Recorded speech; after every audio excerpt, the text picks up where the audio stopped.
Hello there, Gabrielle here, and yes, I am driving, but don't worry, my phone is hooked up and it's almost like you're just in here and we're having a conversation. So yesterday I talked about how I fell in love with early childhood education, and I left with a beautiful story of being on the playground and having an aha moment of, this is it, this is what I want to do for the rest of my life. Be a preschool teacher, right? Fast forward almost 6 years later, and I'm not a preschool teacher anymore. And the reason for that is that I had a really hard time finding quality care for my youngest child.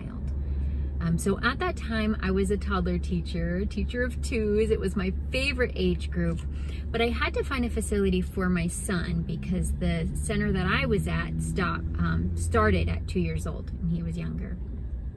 So I must have toured about 7 or more facilities and decided on one that I thought was the best. Well, it ended up not being that great, and I'm sure they had the issues that a lot of facilities are having, is finding quality teachers.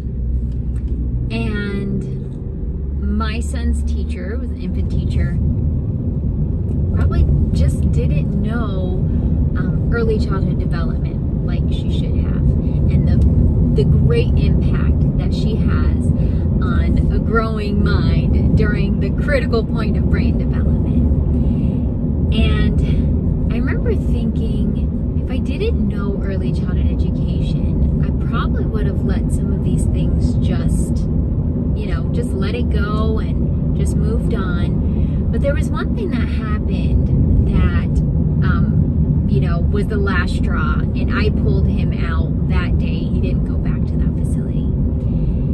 And if I didn't know early childhood education, my son would have stayed at that place, and it wouldn't have been the best for his development. And I'm thinking about when I did start learning about early childhood education, because my youngest is my 4th, and I actually had 3 children before I started learning about early childhood education. And I thought, oh my gosh, how come I didn't know any of this stuff? So I'd love to tell you those aha moments and those things that I learned that I think is essential for parenting and that all parents should know, and even teachers. And I'm going to tell you that in my next video. So stay tuned. Bye.